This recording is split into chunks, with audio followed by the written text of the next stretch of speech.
Sie'Aira Casey. And I'm Bee Ruic. And today we're here with State Representative Joe Miller. Nice. Bee will lead us off with the first question today. All right. Well, what are your top 3 legislative priorities in the District 53 right now? We're jumping right in. Yeah. How about that? All right.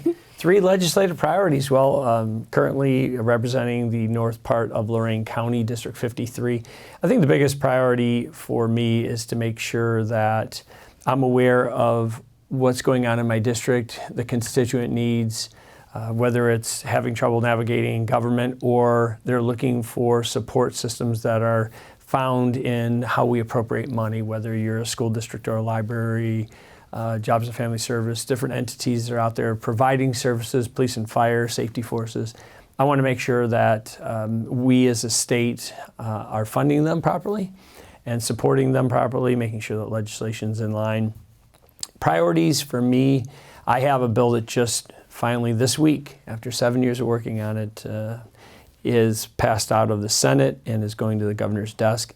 So that priority is now accomplished, and that priority was to make sure that law enforcement can have a cadet program so they can train younger people that are interested in becoming law enforcement, and also for lateral transfer to make sure that departments that are short a officer can hire quickly another officer that wants to come in from another district or another part of the state. So, yeah.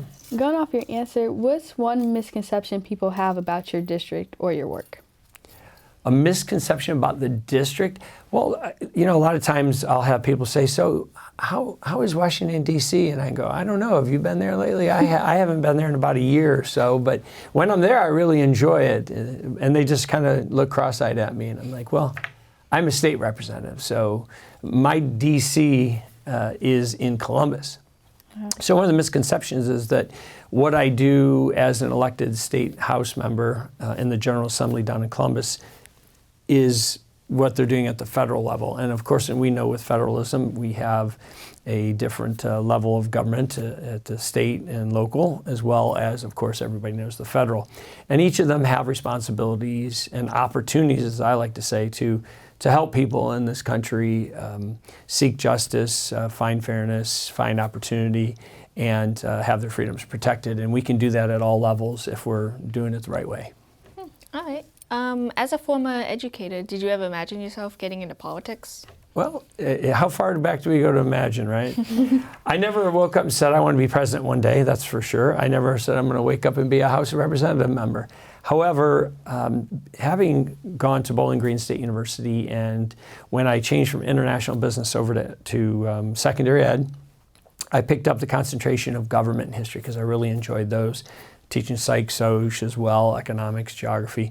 And one of the things that I did to make sure that I could get a feel for what was going on, and also to advocate, which I didn't realize I was going to be doing in this role, advocating for public education. I went down to Columbus as part of the Bowling Green State University, the BG Dems, and we tried to get the governor to stop moving the lottery money and defunding a little bit of the public education and higher ed that we believed was so important.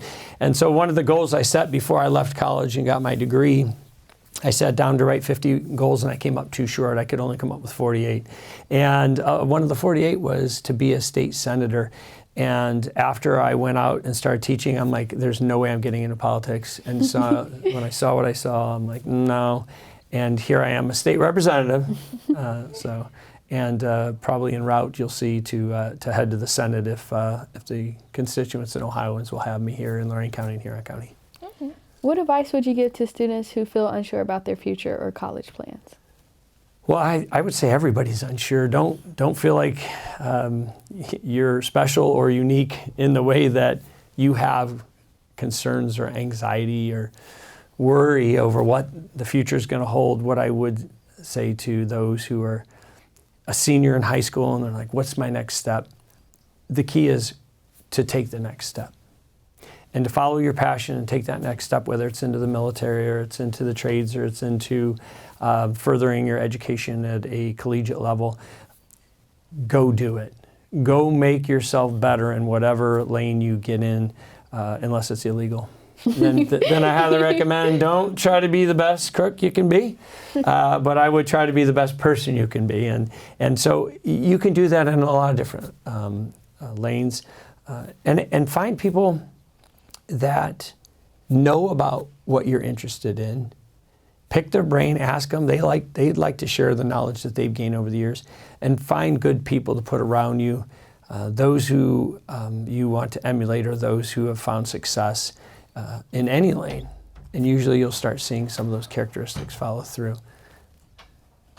What else would we like to cover today? This is fun. I haven't been back to an interview with high school kids in a while. But How was your college life like, and how did it shape your need for public service? That's interesting. So let's see here. So I'm very proud to be I guess you can call it a graduate. I have an associate's degree from Lorain County Community College. I really didn't think I was going to go into college. That wasn't my career choice, because we grew up kind of like working poor. We didn't have extra money to put aside for college as a family or as kids. There was 5 of us kids in the family, and both my parents were in the military. That's what got them their start. That's what got them their training. That's kind of what got them a little bit of work and skill experience. And so I thought it was either going to be the military. When I decided it wasn't going to be that, I had a dilemma. And I think I followed what some people, good people around me said, and that's just try to make yourself better. So I worked my way through Lorain County Community College for 2 years, transferred to Bowling Green State University. So, and going to a 4-year college versus a 2-year here in the county, it just creates opportunities and then some obstacles. And some of the obstacles that you find at a community college are not at the 4-year college, but there's obstacles out there that can get in the way of you finding success as well. My college experience was amazing at all 3 levels. I've got an associate's from Lorain County Community College. I have a bachelor's degree from the Bowling Green State University. And I also have 2 graduate degrees from Ashland College. So Ashland University, technically now. Mm-hmm. So. How do you stay grounded and connected to your roots while working in politics? Well, I guess when you have a face like this, you stay grounded very easily. But let's see, how do I stay grounded? I believe we all have value, and we all have a way to be proud of ourselves. And when you're not grounded, you forget that other people are in a position where they're trying to be the best version of themselves. And I think that there's a long way to go for me to be the best version of myself. I keep trying every day. And I stay grounded because I'm married. And my wife lets me know every day that, she's not going to call me the Honorable, State Representative Joe Miller. I'm happy when she just says, "Hey, Joe, could you do this for me or help me with something?" So, it's not hard for me to stay grounded. You care about the people, you keep that as your focus. Staying grounded is easy. Mm-hmm. As a former teacher, how do you see the role of public schools evolving in Ohio?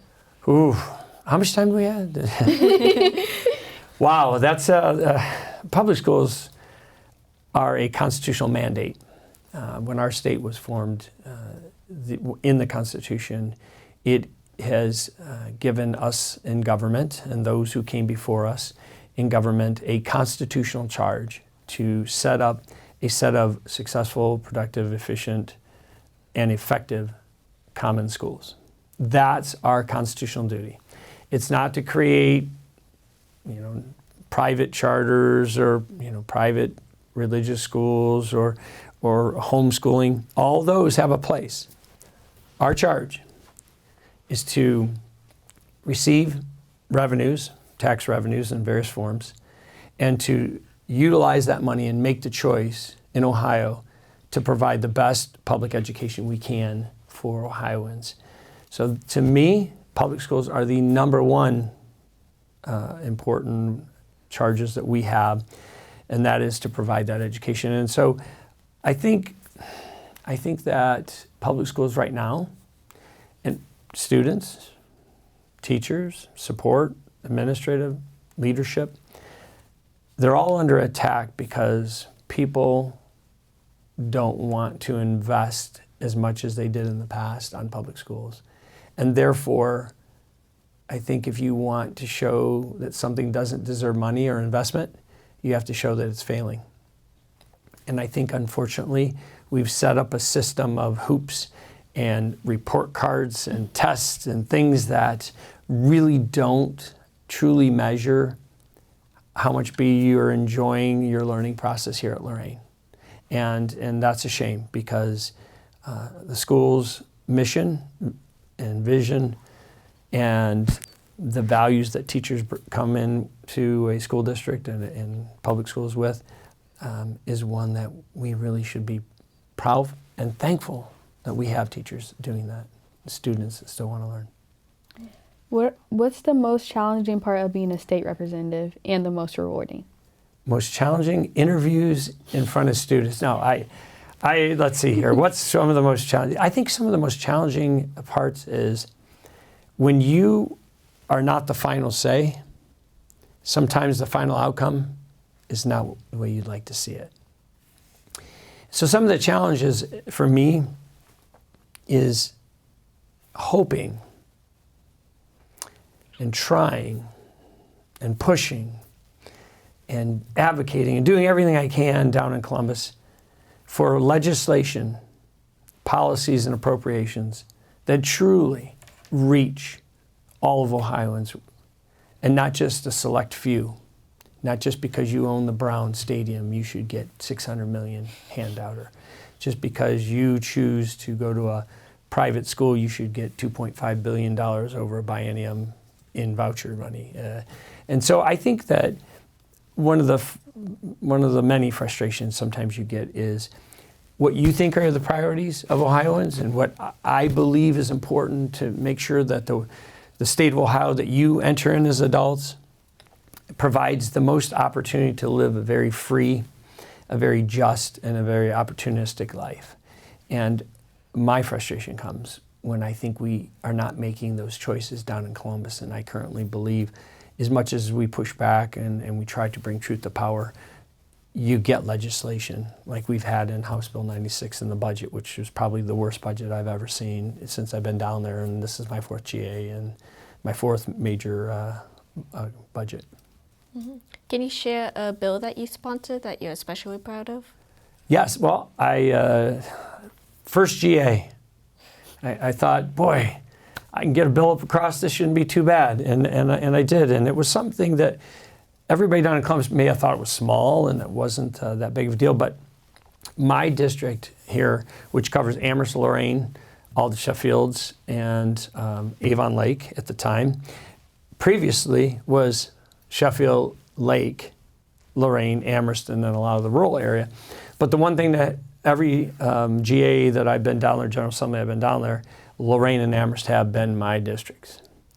And there is an amazing poet and author that came out of Lorain that my mom even was around in school and went to the same school as Toni Morrison. Oh. And to get Toni Morrison Day on February 18th into law so that we can recognize the contributions that she has made towards the understanding of what life is like to grow up as a young black woman in Lorain and in America, I think is truly amazing. She's received so many honors such high honors. This was just something small I thought I could do to show Lorain that we should be proud of her and a lot of what Lorain has produced over the years. So that was it seems like a small bill, but it was a big one for me. It meant a lot to me and our constituents. But just like I said earlier when we started this off, the first bill, since then that's going to finally get through the entire, schoolhouse rock, how does a bill become a bill? It was and is House Bill 44. And House Bill 44 is my bill that was brought to me by constituents. They said, hey, we have an issue. Can you help us solve this problem? And so we got to work on it 7 years ago. And it was two different issues that we ended up molding into two different bills into one bill. and we got it cleanly out of the House, and just this week passed by the Senate. Doesn't have to come back to the House and negotiate it again. It's ready to go to the governor. And so hopefully the governor will be giving my office a call and saying, hey, you're more than welcome to come on down. And during the bill signing of your bill, and my joint sponsor, no relationship, but he's a great guy. He's a Republican on the other side of the aisle named Kevin Miller. And Representative Kevin Miller is a former highway patrolman. Him and I, he came onto my bill. He was very excited to help with this. He believed in what we were putting together and what the bill could do and the opportunities it would provide for law enforcement and professionalism and training and what have you, that he jumped on. And it's very helpful to have a Republican when they're in power on your bill. Because, I could draw up, this is the plays we want to run, but you need somebody to quarterback that through the process on the majority side as well. And so we worked together very well outside of this bill, but we really had a good time working together on it. And I give kudos to him and myself and some of the others that are still out there that are trying to do things in a bipartisan fashion. And you know how divided our country is right now. So it's very difficult to do that. And a lot of times bills get messed up or ignored or put to the side or, left to die because there's political reasons behind it, not because the bill does what it's supposed to do or is a good bill. So I'm very proud of House Bill 44. What's something you learned about yourself through this journey that surprised you? That I could stay awake at 2 hours and 15-minute drive down to Columbus, and that, knock on wood, I can manage that back and forth. I think I've only forgotten a tie or a shirt here, some undergarments once in a while, and had to run out to the store to get them because you're going back and forth, And what surprised me is that I thought that would drag on me a lot more than it does. But technology is beautiful. Audiobooks, podcasts like yours, right? Now I'm going to be listening to this one next time I'm going down there. And so it helps the trip. And what surprised me about this is the fact that I still enjoy working for my citizens in the state government. I mean, we take care of a $60 to $90 billion budget, depending on how much federal money and how much we decide to budget and spend. There's a lot of money that we use to make lives better for people and to make sure that they have great opportunities here. So for me, I really enjoy that still. And I enjoy my colleagues and learning. My goodness, you learn so much. That's beautiful about this job. You learn so many ways that government impacts you. And that's why it surprises me once I learn that. It surprised me that when I was younger, even those today are like, it's not that big a deal. It doesn't matter. Like it's state government or whatever. The amount that we do that can either positively or impact your lives directly is done down there. And so I want to be a part of making sure that it's a positive thing. Good questions. Wow. You're good at this, aren't you? All right. What policies are you supporting to improve access for higher education? Okay. So higher education, of course, we have both public institutions, the Ohio State University, the Bowling Green State University, and a lot of the other public institutions. Then we have private. We have many private higher ed institutions in Ohio. But either way, all these schools come together to serve a purpose of educating you and preparing you for a career and a profession down the road. We appropriate, right? We appropriate money per student. I believe that we in Ohio have not kept our funding levels in line with making it affordable for those who really want to go to school, get to school. I think at the federal level, this whole loaning and lending scheme has really become a boondoggle for lenders to make a lot of money off of somebody who wants to invest in their lives, and then they have to continue to pay over and over and over and over interest and principal and really never get out from underneath that education debt. And when you have that hanging over your head, that's less spending power you have to do other things, which keeps the economy going. But I think just making sure that education is accessible. I've been sitting on higher ed committee all 4 terms that I've been here. I was on ranking. I was the, we'll call it the Dem quarterback coach. So I was over there, quarterbacking that committee and all the legislation and letting my members know what we're running on the floor and what's coming through committee and what to accept. So if you like defense better than offense, I was the linebacker calling out the coverages, if you will, and the play and trying to make sure we are in a position to make the bills the best they can be in committee. As we wrap this up, we have one final question. Uh-oh. What advice would you give to younger people getting into politics? What advice would I give to younger people getting into politics? So first off, politics is seen as a negative thing because it's the interaction of legislators, those in the executive branch, whatever the case may be. If you're in government, your job is to work with other entities and with checks and balances in place. You have to find compromise. It's a very challenging, sometimes drama-filled, time. And so I would say to you, you really have to care about making sure government works for you. And I'm asking the next generation to do what our generation, or at least this generation and those in power right now, have forgotten. And that is the government is best, closest to the people, and that checks and balances are not put in there to make your job harder. It's to make sure that you work with other groups and other entities in government so you're being transparent, so that you're not stepping on people's rights, so that you're not being unconstitutional. And I'm afraid right now the frustration is I look and it feels like there are people that are in power and they're like, you know what? I don't want to go through all that to make government work. I just want all the power and make the decision, and you'll have to live with it. We had a we the people, let's throw the English out revolution because of that mindset. And so I hope we don't have to go back down that road again where we have to tell our government it's time to throw you completely out, That's all we have for today. Thank you so much for your time. Glad to be here. Thank you very much. I wish you all the best. And I was saying earlier, I'm like so excited. I brought my, Lorain Titans color, sport coat for this. So it worked out perfect. Thanks for having me. Thank you. Thank you. Absolutely. Very nice to meet you ladies.